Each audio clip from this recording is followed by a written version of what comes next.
the Age of Fission radio show with your host, Lonnie Clark. We stand together and accept that we now live in a world transformed by Fukushima. From 8 a.m. to 9 a.m. Pacific Standard Time here on UCY.TV radio. We relentlessly engage every ear that listens. We expose and confront the complete lack of accountability for the nuclear industry. Consider social engineering programs who view our bodies, minds, and souls as assets on a balance sheet. We discuss vital current issues, interview activists, and engage our audience in an effort to allow all voices to be heard. The Age of Vision radio show creates a venue that all will choose. We encourage our listeners to reclaim their power and their courage to take action and save our planet from the ravages of greed and indifference. Our actions matter. Every voice matters. We remind our listeners that happiness is resistance.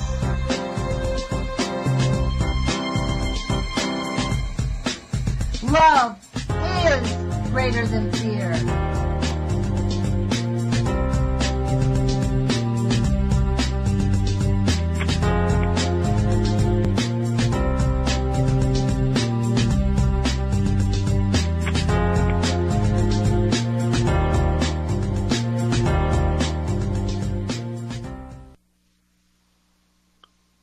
Good morning, UCY.TV radio listeners.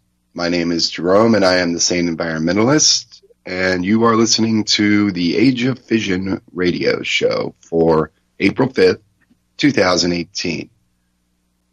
I am in Eugene, Oregon, and it is a cloudy, misty, rainy morning, as could be expected for this time of year here.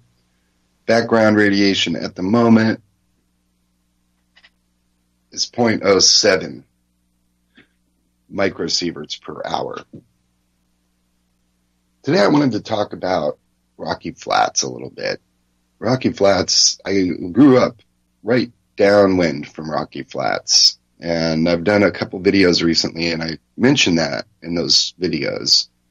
And I remembered I had this interview that I saw from this woman. Her name is Judy Padilla, and she is a retired Rocky Flats production worker. She personally manufactured triggers and other things. Ended up as a radiation safety monitor or something like that. But it's a pretty extensive interview. She talks about what she did, what they did, the culture and policies of the time. She talks about the cleanup that occurred after the decommissioning of the plant, and I would recommend that you check out the channel that hosts this. It's called Denver Direct, and Denver Direct has a bunch of good playlists with really interesting topics. So check them out too. As well, don't forget to support UCY.TV. You know, I'm pretty sure if you go to the homepage, there's a link to a donate button. You know, for the price of a cup of coffee and a good tip to the barista, you know, you can help pay and help fund the services that you get a lot from here on UCY.TV. With no ads, no commercials. We are here for you. That's why we're here. We don't do this for the money, that's for sure. So, with that said, I'm going to play this interview. I think it's about a 45-minute interview. And so there we go.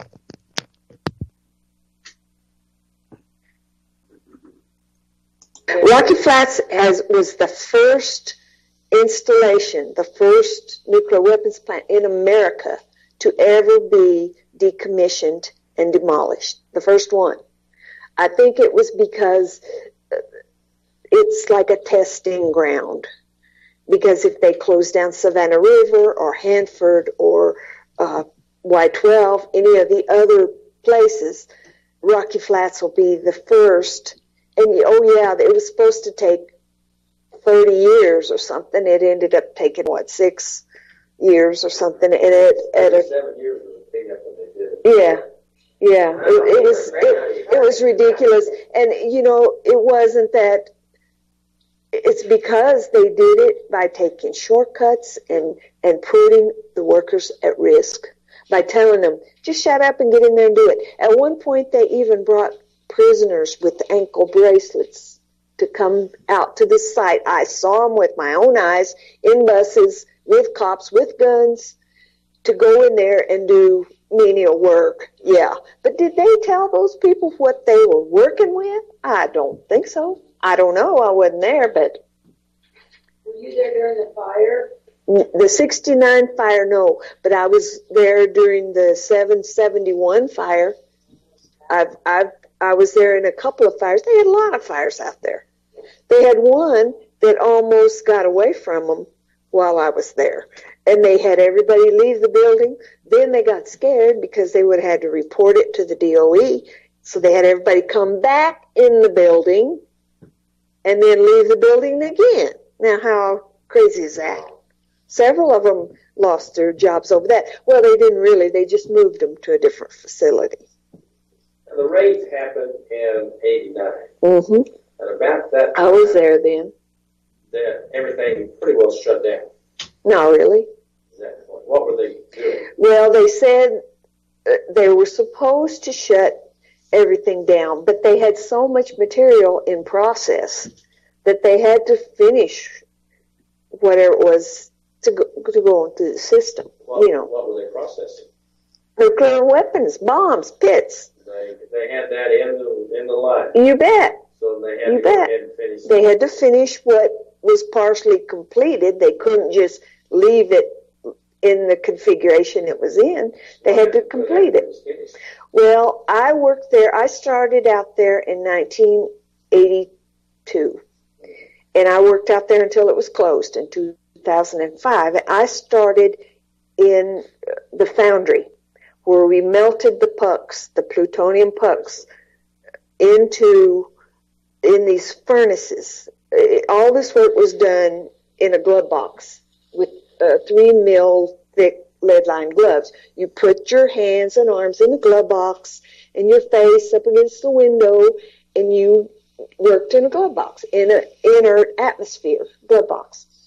In 1989, when the FBI came in there and closed it, it was because somebody said that they were burning waste at night and the plumes were contaminating the air or something like that. Well, I didn't work in that particular building. That was 771 building. I worked at that time in 707 building where the foundry was, where we were melting the pucks and pouring it from the liquid plutonium into molds and whatnot, processing the metal. Well, as it so happened, I was called in by the FBI, and it scared the daylights out of me because they called me into the office, and just like on TV, there was these men with suits on, and they flashed this badge and said, "We're from the FBI, and we want to ask you some questions." And I said, "Well, okay." It was scary to me. That had never happened to me before. So I said, "Okay." And they said, "Where were you at such and such o'clock on September 9th? And I said, "Well, I don't know. I guess I was here at work." And they said, "Well, we have your name on this log sheet. You signed in. You were in this room when supposedly this burning was happening. Did you see any burning going on?" And I said, "Well, no." I said, "I don't remember seeing any burning going on, and I don't even remember being in that building on that particular day. But just ask yourself if you could remember what you did on a specific day." After that little episode with FBI, I carried a little booklet around with me, and every day that I worked at Rocky Flats, I wrote down what room I was in, who I worked with, who could back me up because it just scared the heck out of me. I didn't know, if I was in trouble, if I did something wrong or what. But after that, I kept a little log of where I was, who I was working with, what I was doing. And I did that till I left Rocky Flats in 2005. And I still do it every day. I write a few sentences down every day. But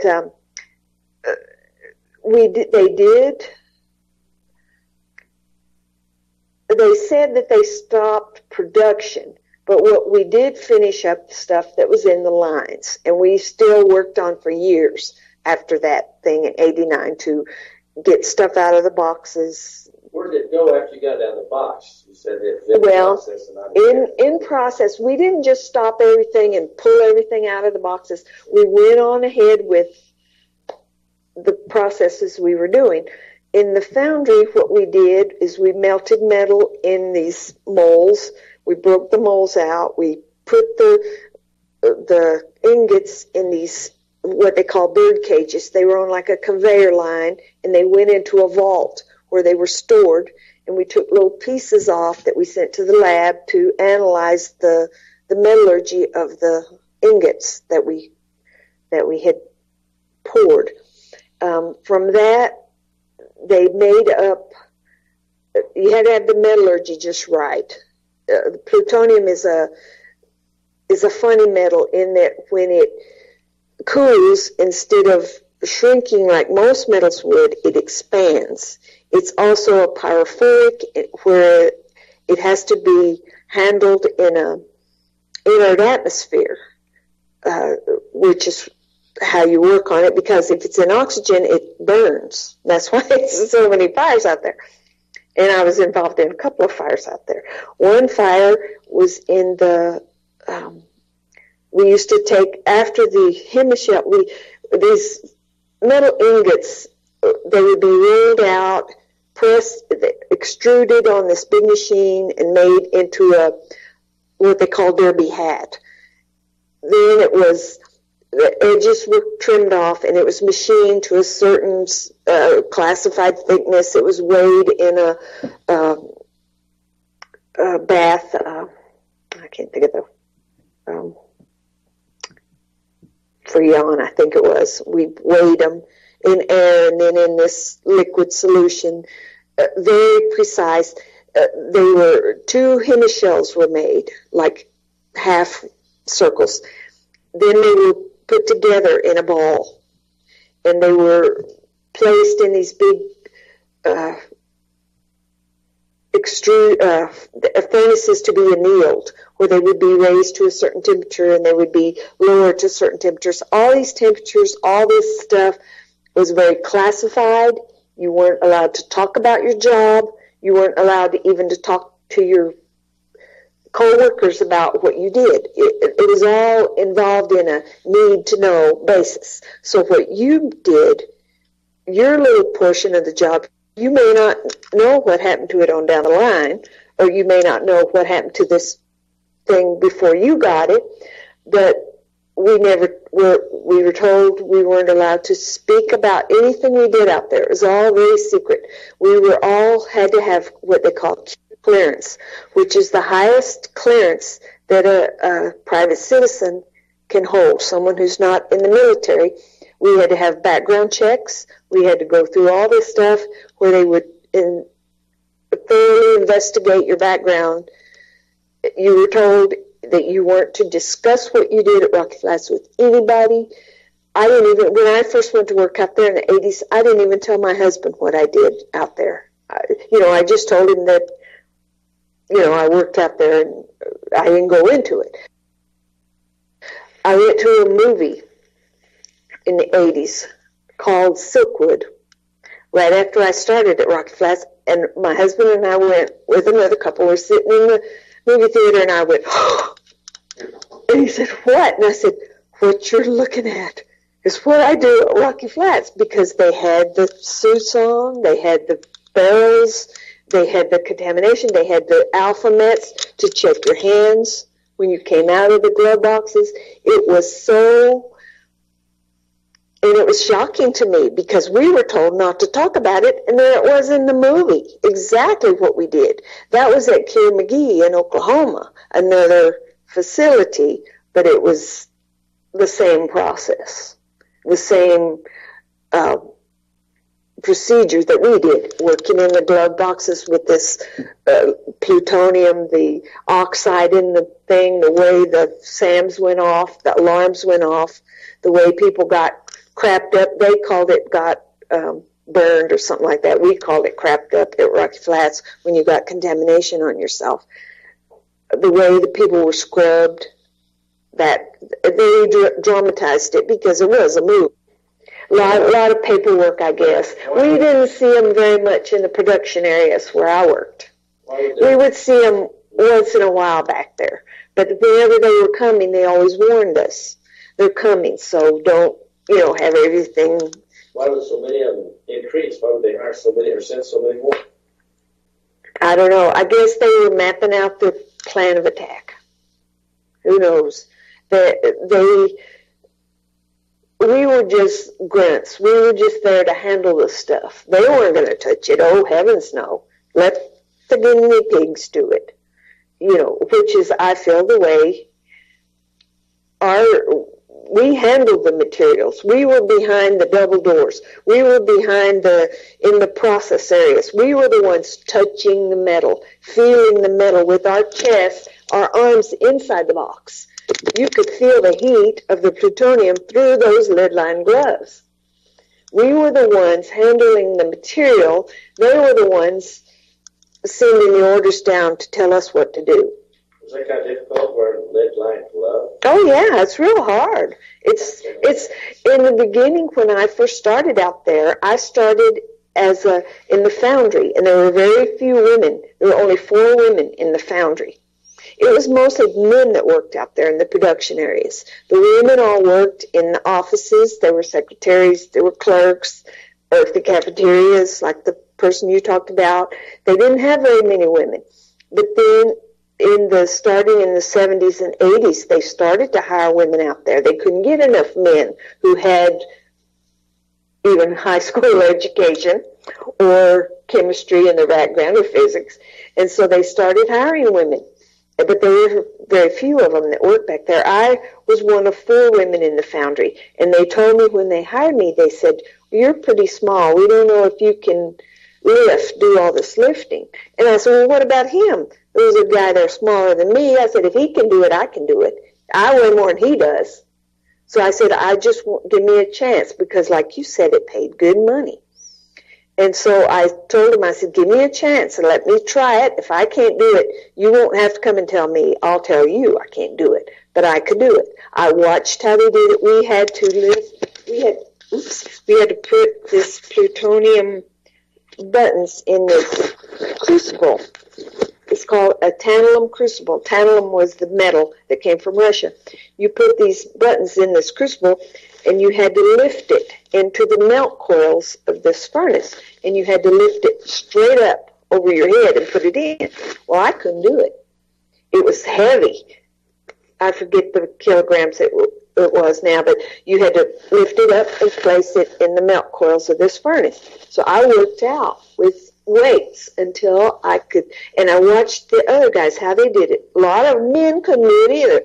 They couldn't deadlift it into there because the glove ports were pretty high and some of us had to stand on a little platform in order to get our arms in these gloves. Well, I do it by degrees. I'd lift it a little ways over here and set it on a screw that was sticking out, and then I'd lift it on up. And that way, I watched how they did it. And taking it out, same thing. You just lifted it up, and you dropped it to the floor of the box. And these boxes were lead-lined. And it made a big racket, but it broke it loose from the mold, too, and that helped. But when I started out there, there weren't a lot of women that worked, especially in the foundry and other places, directly with the material. I worked in the foundry for 6 years, and then I did on a job as a sheet metal operator. I wanted to get out of the working in the glove box because I was scared of what could happen. I had been through several fires. I'd seen what happens when all those alarms goes off, when you get hot, when you get scrubbed.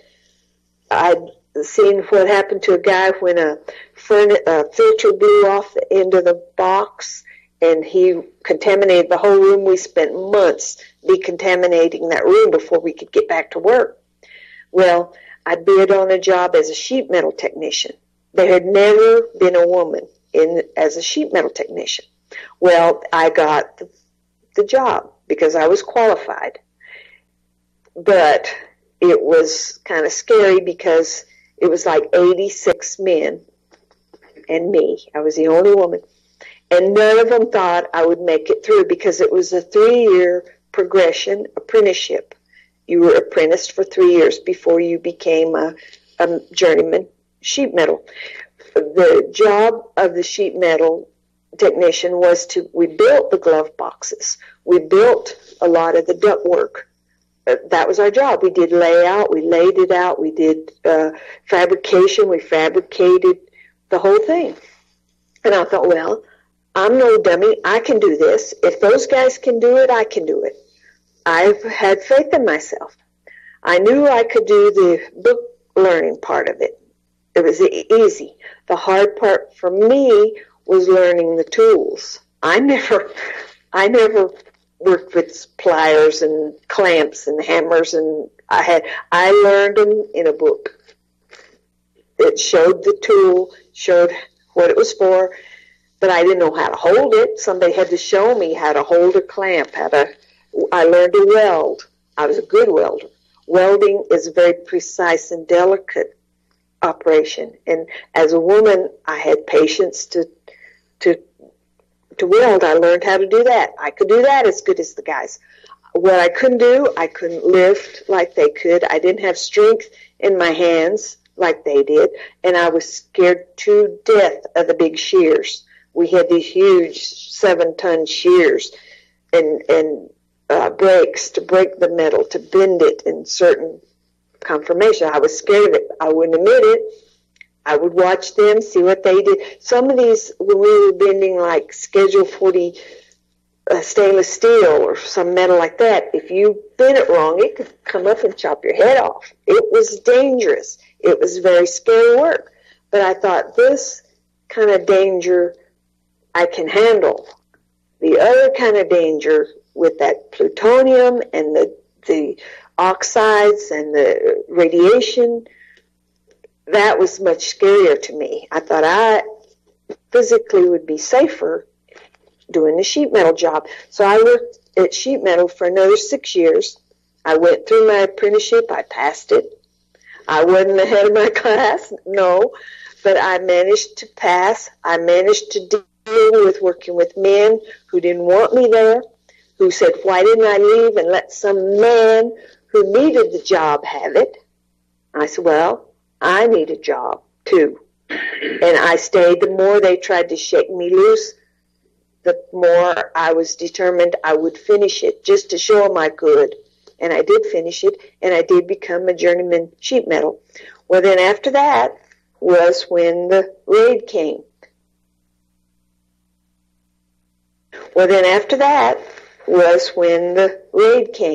And the production stopped. So they laid off all the sheet metal workers. They laid off 63 sheet metal workers. I was one of the ones who got laid off. They only kept like 6 or 7 of them just for repairs and whatnot. Well, when I got laid off as sheet metal, I was qualified. I could go to the labs. So I was a lab tech for a year. And that kind of opened my eyes. I got to see another step of what happened in the labs. I worked in the labs for a year, and then a job for radiation monitors came up. But you had to have physics, and I didn't have physics. So I went to the community college, and I took physics, and I passed the physics. And I liked physics, so I passed it. And so I became a radiation monitor, and I had to go to school for that. You had to pass a lot of different tests and whatnot. Well, book learning I can do. It's a snap for me. So I did that. And the last 10 years I was at Rocky Flats, I was a radiation monitor. Well, when I was going to school, I found out the biological effects of radiation exposure. And it scared the pillow right out of me.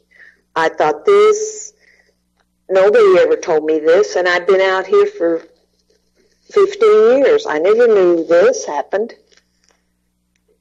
So I started looking into it a little more, and after I was there 15 years, I got breast cancer.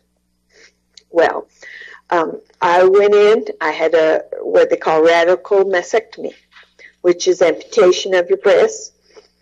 I was off about 6 months because I had to have chemotherapy, and after that was over, I went back to work. I went back to work. I was still sick from the chemo and all, but I went back to work anyway.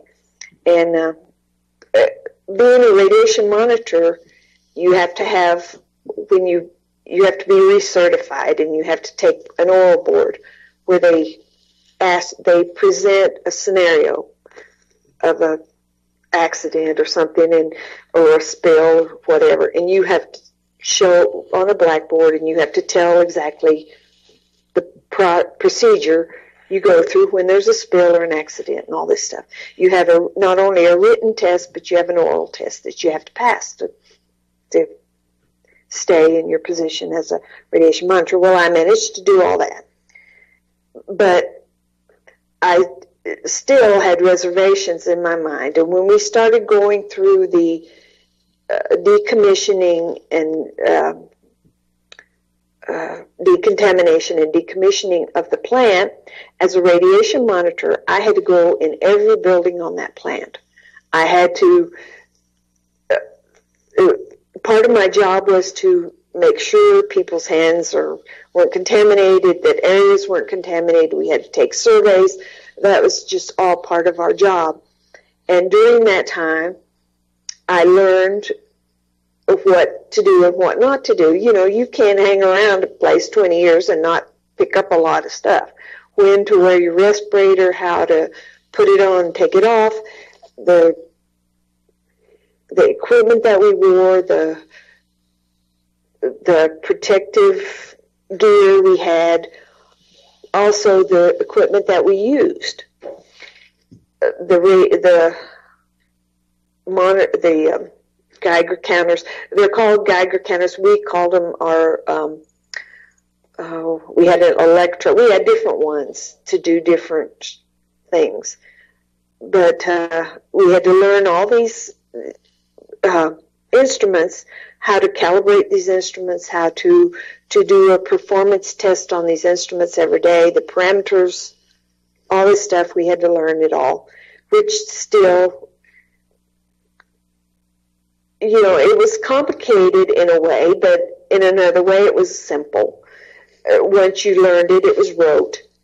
You do this step, this step, this step, and, you know, as in any job that you do every day, pretty soon that mundane thing is just rote. So after a while, I'm not saying I did, but I'm saying some people took a lot of shortcuts. They didn't do all the proper procedures that they needed to do with their instrumentations. When taking surveys and things like that to see if things were contaminated, there were shortcuts a lot of people took. And towards the end of the decommissioning of Rocky Flats, the standards, safety standards I'm talking about, were lowered very much, very much. That would be, I would say, 2000, 2001 to 2005. They raised a lot of the things, like there could be a lot more contamination in the rooms while we were decommissioning than before. Decommissioning, you really wasn't cleaning anything up, you were just... We were consolidating. It's really... It's hard to describe how they would go in a room and dismantle that room and put things in crates and in barrels and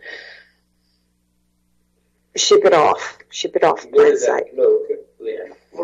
When you say shipped off, some of it went to the WHIP facility in New Mexico. Some of the low levels went to everywhere. Some of it was moved by train. Some of the low level. What would be the destination of that? Oh, it went all over the place to wherever they wanted. They sold a lot. A lot of it was just auctioned off. And some of it just stayed out there, and like the bottom of the building. Well, most of the equipment that they couldn't get clean enough was just dismantled, sawed up, and put in crates and moved out, moved off the plant site. We had the stuff went everywhere. I can't even remember now where all it went. But to go back a little bit, you said that whenever the raid happened, a bunch of the sheet metal workers were laid off. But yet we doubled the workforce there, about 50%. What did the new people do? Well, I know they hired a lot of electricians. They hired D&D workers. That was just people to come in and dismantle and be like waste workers. After they had consolidated stuff, then what would happen? Well, they would remove everything that was possible for them to remove from the buildings, the glove boxes, the equipment. They put it in big crates and boxes. Some of it went to metal, what do you call them? Where they refurbish stuff. What do you call that? What's the term? Recycle. There it is. I knew I'd pull it out. It just took a while. Recycling stuff. When they got a building, for instance, building 371 had a lot of tanks in there. They had to empty these tanks out. Then they would cut the tanks up and put them in crates. And this is Daniel. He works in my office. Hi, Daniel. He understands computers. He knows how to turn one of them on. Oh. Him and Jerry are geniuses. I'm Judy, Daniel. Nice to meet you. I worked out at Rocky Flats for 22 years. And we've got an interview going on for taping. So. Yeah, I was there during the decommissioning and the decontamination, and I worked with my job as an RCT or a radiological monitor. It was called Radiological Control Monitor or Control Technician for the T. They always called us monitors as a nickname. We monitored the air filters and the vents and people's hands and people when they went into a process area or came out of a process area. We had big machines that you would step into, and they would monitor your feet and your hands. And then if there was any contamination, then a person would go over you with the instrument, go over your clothing and see if there was hot spots on your person. But where was I going? Judy, you were talking before about imploding. Imploding buildings. Yeah, the buildings, what they did with that is rather than explode where it would go out and the airborne contaminants would get into the air, they would implode a building so that it would crush in upon itself and it would contain all the contamination. They did this to several buildings. They also did it to the one of the big stacks that they had out there, the burning chimney, they imploded that. They wanted to keep the dust down. After they dismantled the building, they'd be out there with big water hoses, watering the dust down to keep it down. But a lot of that was done. Those guys driving the bulldozers or the cranes, they didn't have a dust mask on or nothing. And to me, that was so foolish. I wore my mask. What I was going to say. Because I had gone through sheet metal apprenticeship and I was a sheet metal technician, I mostly worked with maintenance guys, the guys who were the pipe fitters, who were the sheet metal guys, who were the electricians. The electricians liked me the best. They always wanted me to go with them because, I don't know why, but they did. So I worked a lot with electricians. I liked working with the maintenance guys because I had worked with them before. I knew the terminology. I knew what they were talking about when they said a valve or a junction box. I knew what they meant, and so I was a help to them, and so they liked me for their job. So they always put me with maintenance, and so I saw the glove boxes being dismantled. I knew how a glove box was built, so I knew how it would be dismantled. The same thing with the electrical boxes. I didn't know everything about it, but I knew enough that I knew when to get out of the way. But I worked with the maintenance men. So as it was being dismantled, I saw a lot. I worked in areas where they had the hydrofluoric acids. That stuff is really scary and spooky and does ugly things to your body. If it gets into you, it hurts more coming out than it does going in. But my job out at Rocky Flats, I have to say, I liked my work. I liked what I was doing. I enjoyed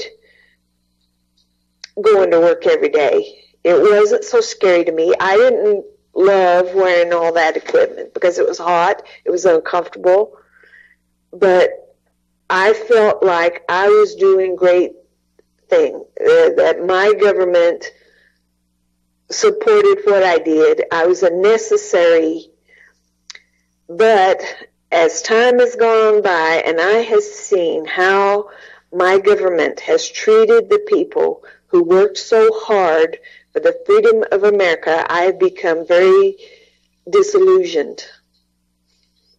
And I feel that what I did as a nuclear worker was no less than what the soldiers who go over to Iran and risk their lives are doing. And I feel I want respect for what I did. And not only do I want a sign out there protecting people who might go onto the property, I want a sign out there as a testimonial to the people who worked out there and died for what they were doing.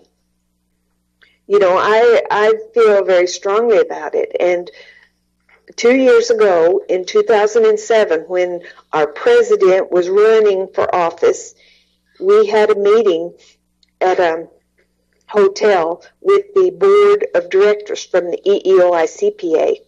And Barack Obama came on the PA system and said that he promised he would help the nuclear workers.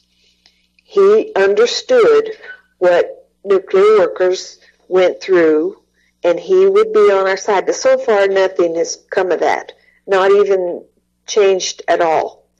And I would like to see that rectified. I would like to see all the nuclear workers in the United States who work with these hazardous, deadly materials. I would like to see them at least get their health care, if nothing else, because they had sacrificed enough.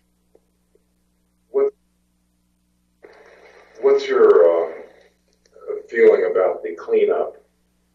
The cleanup, I feel the cleanup was rushed. They did it in too big of a hurry. They didn't take enough safety measures, especially for the workers who worked out there. They did it in a hurry because there was a big money bonus if they finished early. So they sidestepped a lot of the safety issues. They put workers and people at risk. I feel like they didn't do as thorough a job as they could have done.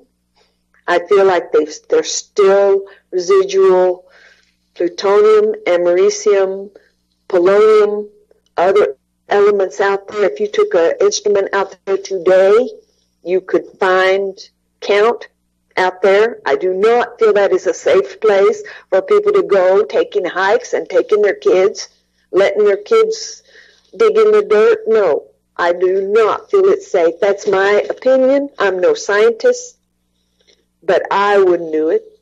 I feel sorry for the people who live close by. I feel like for years, Rocky Flats gave off effluvium, so to speak, of the dangerous, harmful product. It might have made sense at the time when they started Rocky Flats in the late 40s, early 50s. I think it was 1952, something like that. When they opened up Rocky Flats, it was supposed to be for the protection of the America to have this nuclear weapons plant there, and it served its purpose for the time, but they did it at the sacrifice of the people who worked out there. And I can't say enough about how the people who worked out there did it in good faith, and they have been, I feel, neglected. And while there's a breath in my body, I will speak out about that. And you don't think the cleanup was No, good? I do not. I do not. As a worker out there, like I said, I'm no scientist, I'm no expert, but I was there as a grunt, as a worker for 22 years, and I was there through the whole decommissioning, and I saw how it was handled by the subcontractors, and I do not feel that it was done in a very ethical, is the word I'd use, way. Would it have been possible? Could it have ever been cleaned up where it would be safe? Yes, but it would have took many, many years. You had to dug everything. You'd have had to dug everything out. And it wasn't done. No. And you'd have had to found all in places. Exactly. And all those buildings. You think you could have found it? No. Could you have ever found everything? No. So then it couldn't have been cleaned up? No. Never? Never. Ever been clean enough for anybody to go out? No. Ever. Because we just... There would always be a safety issue out there. The half-life of plutonium is like 26,000 years. That's just the half-life. You can't burn it, you can't see it, you can't smell it, you can't taste it. And then it just scattered so bad. Yes. Fine particles, like talcum powder. How could you isolate and encapsulate a talcum powder? And it's a bone seeker. Once it's in your body, where you breathe it in, you ingest it, you have it injected through a sore or a cut in your hands. Once it's in your body, it doesn't leave your body.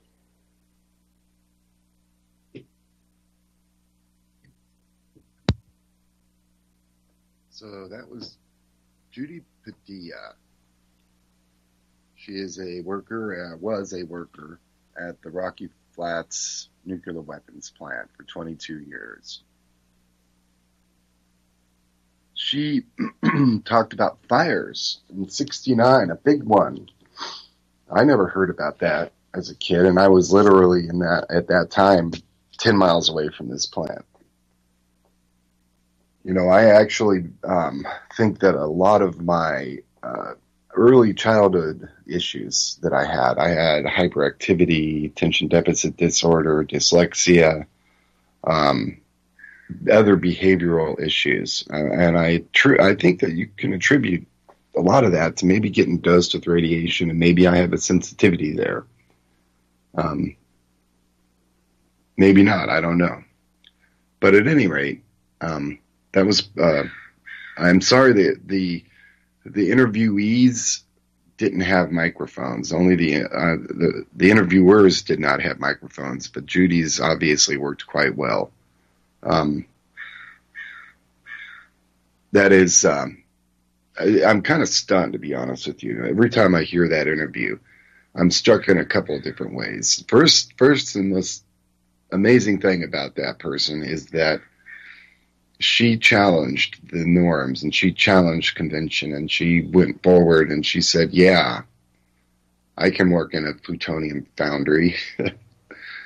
I know there's only 8 women in the whole place, and probably most of them did work in the front or in some auxiliary thing, but they put her right on the furnaces. And the sheet metal thing, and she was her and 80 men, and you know what? She wasn't going to quit. She could do it.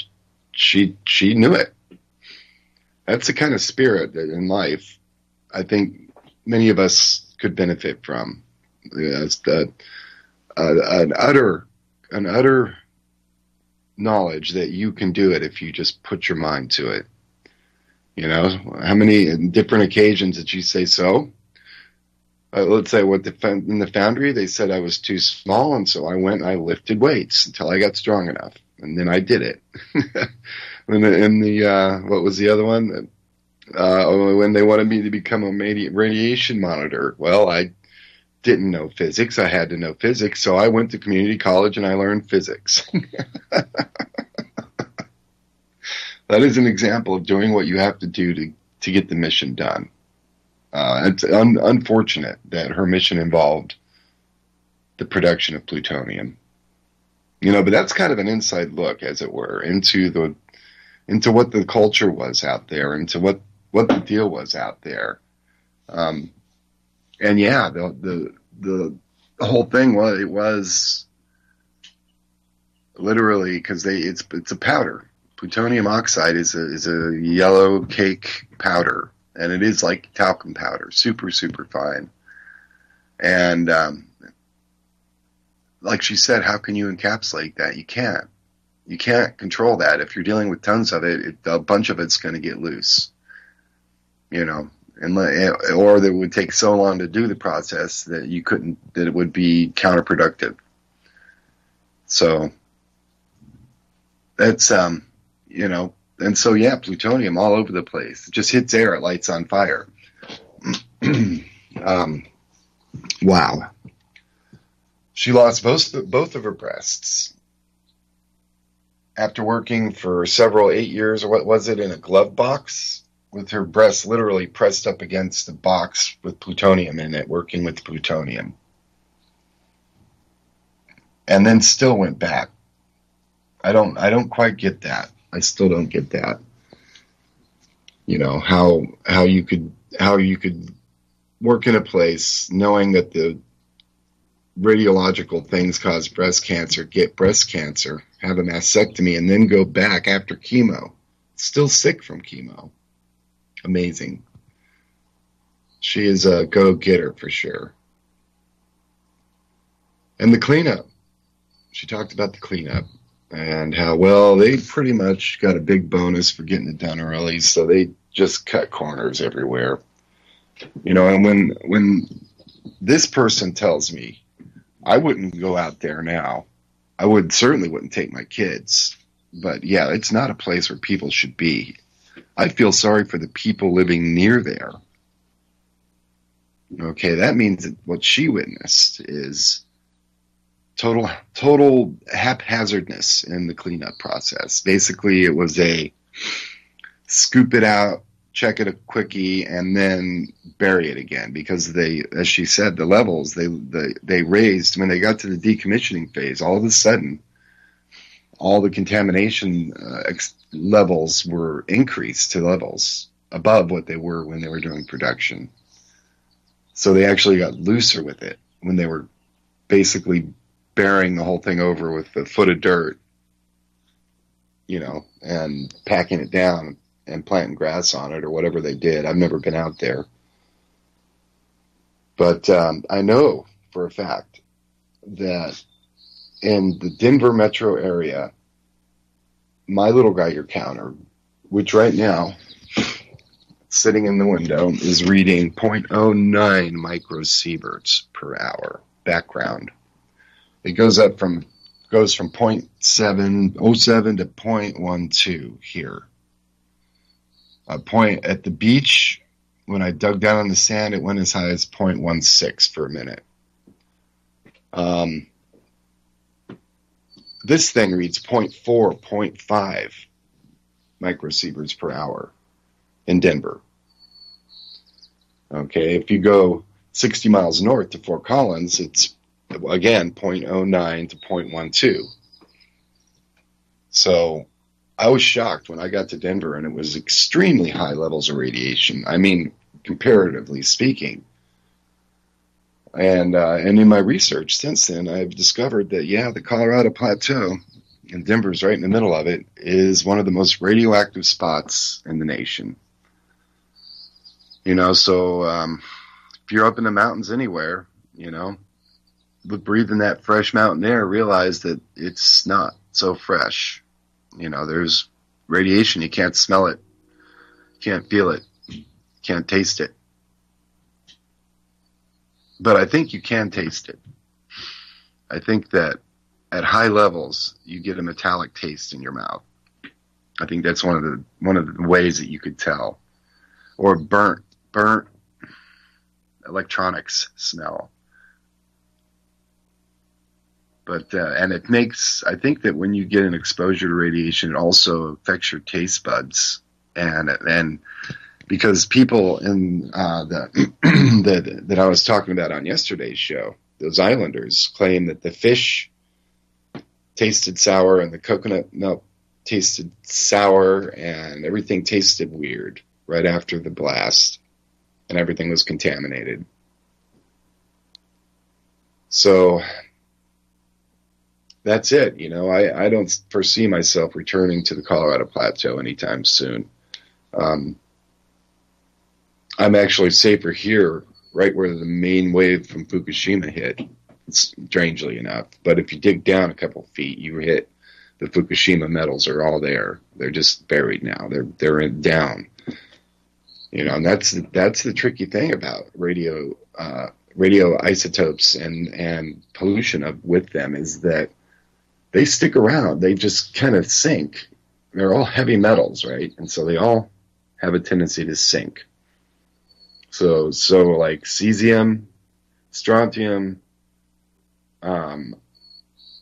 most of those heavier metals, plutonium, super heavy, when they fall out of the atmosphere and they attach themselves to the soil, the water carries them down because they want to get to the center of the earth because they're so heavy.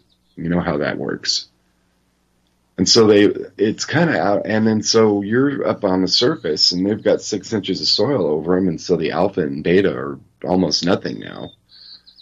And we're talking like 1 speck of plutonium, in a square foot area of soil.